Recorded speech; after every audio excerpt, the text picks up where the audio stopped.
What's up, y'all? You guys are looking at some heirloom tomatoes right there. Got some sweet corn back in the background.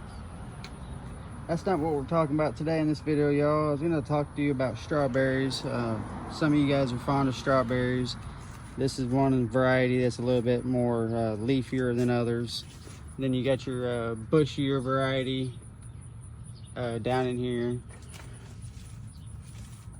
But I wanted to show you guys how I make little baby strawberries without having to clone it. So they have runners. Every strawberry produces runners to make babies at the end of the year. And you can see they start, if this makes contact with the ground, it'll start making roots. So what I do, instead of cutting these and then trying to transplant them, I'll put them in the cup of dirt while they're growing roots, and then I'll wait till I see roots on the outside of the clear cup. And then once you see that have good root ball, just cut that off, and there you go, guys. You got a whole new plant off separate by itself. And you can see that I do that everywhere. I just make a bunch of babies.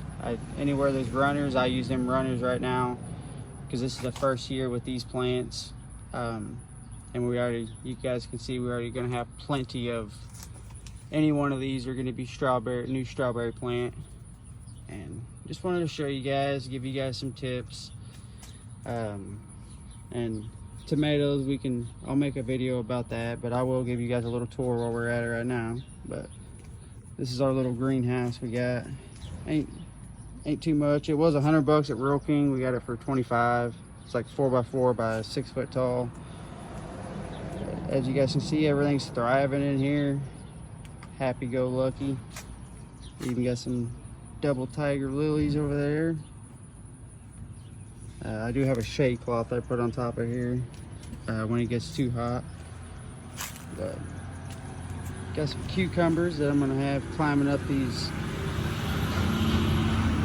the wires right here, guys.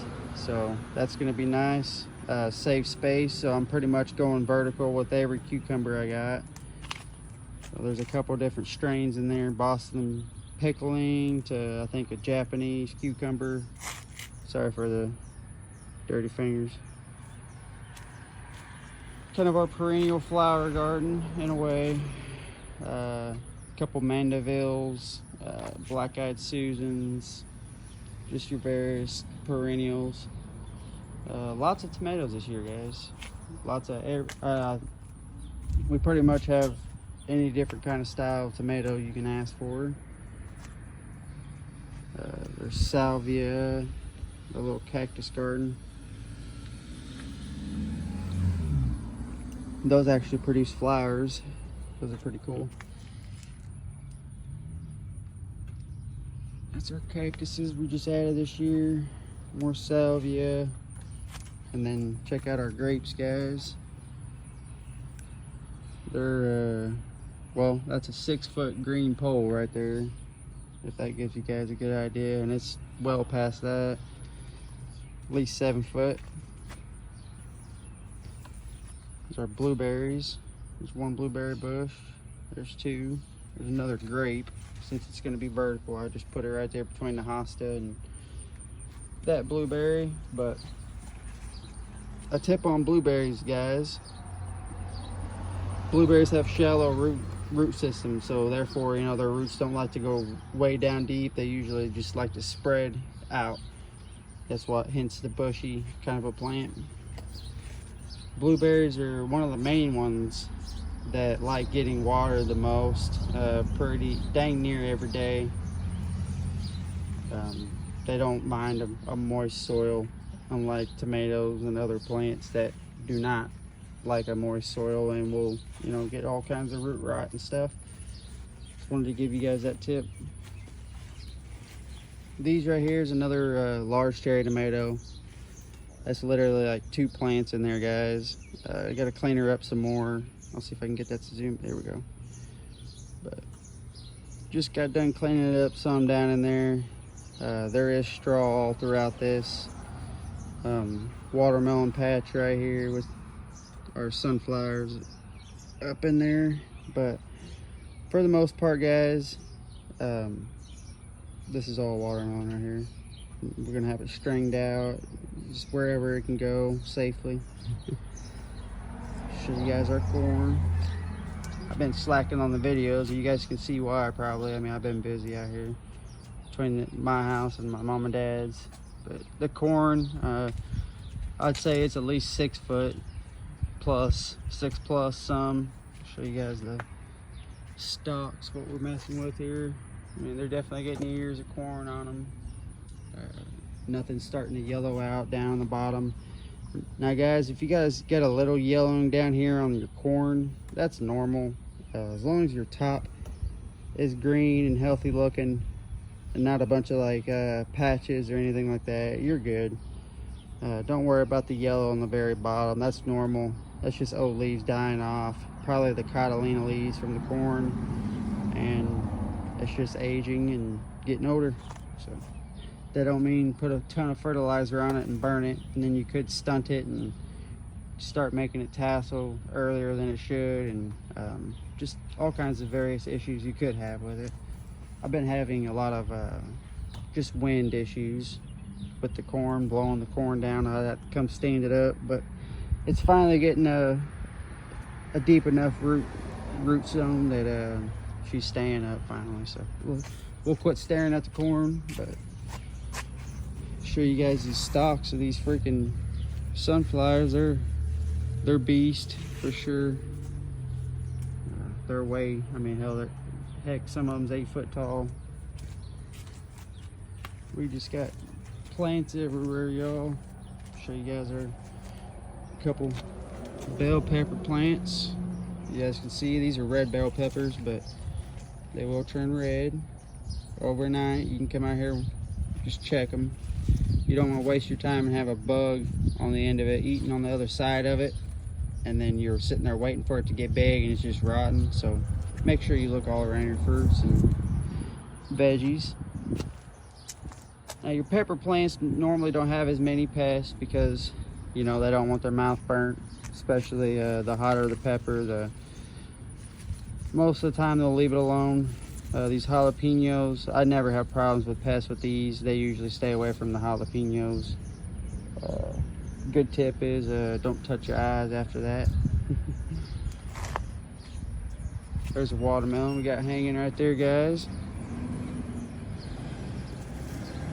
I believe it's a sugar baby, or no, it's either a sugar baby or a Charleston gray, one of them two, but I don't think it's Charleston gray because it's a more oblong watermelon.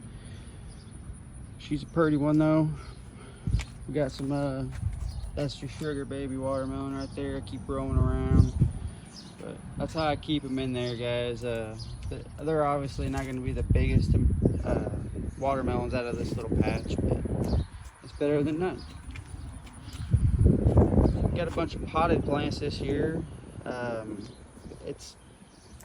think it's easier that way for pests because you can just move the pots out of the way, weed eat, whatever you gotta do, and then put your pots back down. If you don't want your roots to grow through the bottom of the pots, I recommend putting something rubber down or something underneath it, so when you pick your pots up, you don't have your roots down, you know, attached to the soil underneath. But that's up to you and how you garden. I'm not too worried about it, so I just set them on the ground, and then I just have a bunch of mulch. Got more strawberries in the ground over here. I'll show you guys my other strawberry patch, but I got a bunch of strawberry, baby strawberries going on. I'm gonna spread the love, give them mom and dad, just anybody we know that wants some. Got one in a big container. Got our little pretty flowers, tomatoes. That one right there is the Bonnie original. That one, I'm liking it so far. So guys, with these tomatoes, if you go to Walmart or wherever you go to pick them up, if you buy the actual transplant of a clone of a plant, and it says indeterminate, that's the ones that will keep growing and binding out and will grow until the end of the season, until frost kills it. Now determinate, that's the ones you don't want to prune. You can like lollipop on the bottom, like clean up the bottom area, but as far as like all these leaves I took off of this one, you do not want to do that to the determinate one, because it will stress the determinate one, and the determinate one won't have enough time to, you know, bounce back and then have a good fruit set. So therefore, the less stress the determinate one gets, the more you're gonna have produce. Just want to give you guys that tip. But make sure, I'll show you guys what I'm talking about. When you read your tomatoes, you can see that one right there says indeterminate. That means it's going to keep growing and growing until frost kills it. And that one, you guys can see, like the Roma, it is a determinate tomato. Now, I'm sure you guys obviously know different tomatoes have, as far as that goes, different tomatoes just have like different, the main things are like taste for sure. Some you like to can with the most, you know, and some you got like juicy for sandwiches, and you can find what you like eventually. Just get a couple. I recommend getting at least 4 different kinds of tomatoes just to see what kind, you know, there's all kinds of tomatoes out there. You don't want to be losing none. This is our cucumbers we got right here, doing wonderful. I'm getting at least 15 cucumbers every 2-3 days, maybe a little less. I might be over exaggerating, but then we got 12 tomatoes up in there, cherry tomatoes that I still got to come and prune. They are indeterminate, so I'm going to prune them pretty good to where you can just pretty much see a bunch of fruit, and that's about it. We got our lime citrus trees, another tomato over there that's indeterminate. It's a purple Cherokee. Peppers, tomatoes. Sorry if you guys feel like I'm mumbling. I just want to show you guys what I've been busy with. That's why we ain't been making that many videos. Bunch of hops just over here, starting to flower. Rosemary, chicken and hens, just various herbs. Pineapple sage I had to get in the ground. Lemon balm, pineapple sage, garden sage, sweet potato plant, double tiger lily, red or purple bell pepper, those two, husky cherry reds, and that tomato in that same bed. 2 German tomatoes, and then we just got various tomatoes. I'm not going to bore you guys with the names, but just want to show you guys. These are our huge citronella plants that started out real small, and I transplanted them into a bigger container, and they just exploded on us. Definitely going to take some new plants off of this. You can cut it like right there and get you a good clone. Strip some leaves off, put it in soil, and keep humidity all over it for about a week, and it'll start producing roots. I always add a little bit of hormones to it. Just you can get at your local Walmart or wherever you shop. Show you guys some of our these 3 strawberries are in the ground right there. Peppers, various flowers. We got vincas and stuff like that, petunias, sun patience to impatience, all kinds of flowers. As you guys can see, all my indeterminate tomatoes are definitely pruned back. Let air flow in, less pest, and less watering you have to do because there's less foliage that has to hold the water. All kinds of things you can think of in this, like during droughts, guys, that's the first thing I would do, is just strip all the leaves when you're having trouble, like having to come back and water them every day. Strip the leaves, strip, you know, well over half the leaves off. Come back the next day and you'll see you won't have to water that nearly as much. That's cute, you know, that's just little tips that will help you out during the droughts. Got some plants hanging over there. Got show you guys our fruit trees over here. Various black cream tomatoes. Excited for that one. One called Carbon Cherokee. It's Cherokee purple and carbon tomato. So just wanted to... And today's video is not a short, guys. I want to kind of go outside the realm there and try to see what a longer video would do for us today. I don't know if you guys like the longer ones or not, but I'm trying to get better, not mumbling.